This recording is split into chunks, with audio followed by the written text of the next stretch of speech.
Tuloy-tuloy lang po ang ginagawang paghahanda sa Manila North Cemetery para sa darating na undas.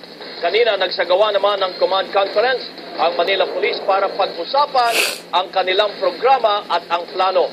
Yun nga lang, nagtapos ang kanilang pulong sa pananabon ni Mayor Alfredo Lim ng Maynila. Live mula sa Manila North Cemetery, nagpapatrol si Jeff Canoy. Jeff, malaki ang galit ni Mayor kanina, ano?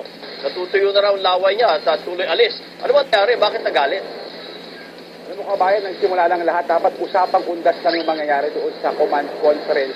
Pero naging pagkakataon na rin dito para kay Manila Mayor Alfredo Lim para ilabas yung kanyang sama ng loob sa umano'y walang katapusang problema ng traffic sa lungsod ng Maynila.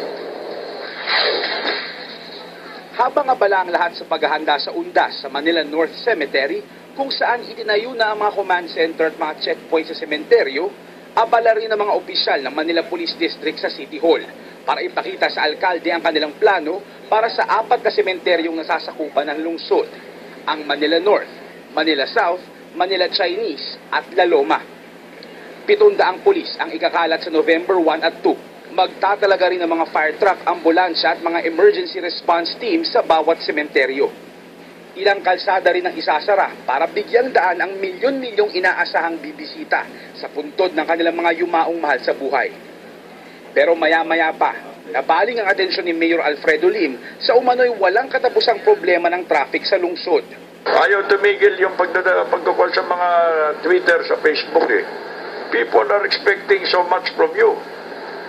Kayo mga pulis eh. Hindi raw maintindihan ni Lim kung bakit hinahayaan pa rin ng mga pulis Maynila ang mga illegal vendors na pumwesto sa gitna ng kalsada at gawing terminal ng pampublikong sasakyan ang hindi naman lugar para magsakay.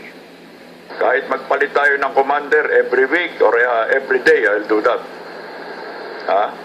Napapagod na ako sa kasalita eh. Natutuyo na ang laway ko, I'm telling you. Kayo bahala dyan.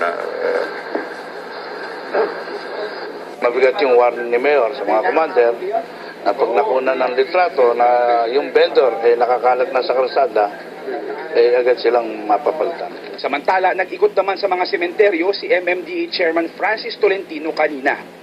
Ipinakalat na niya mga monitoring vans ng MMDA, pati na rin ang mga electronic wheels sa mga sementeryo para magbantay sa seguridad at tiyaking malinis sa mga ito.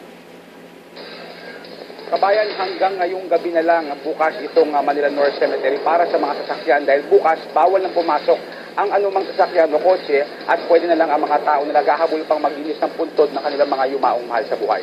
Kabayan? So, titingnan natin, Jeff, kung talagang tutuparin ng mga pulis ang pagkainis ni Mayor Lim para mawala yung mga vendors at saka yung mga ginagawang terminal, ang mga kalsada.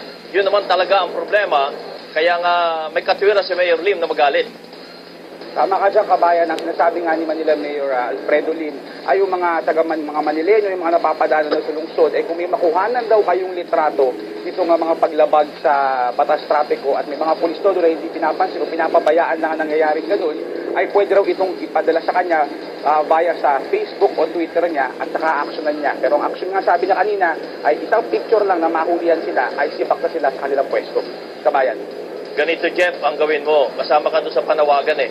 Kaya kunan mo ng video at ipalalabas natin sa TV Patrol para makita natin kung paano aksyon ang gagawin ni Mayor Lim. Okay, kabayan.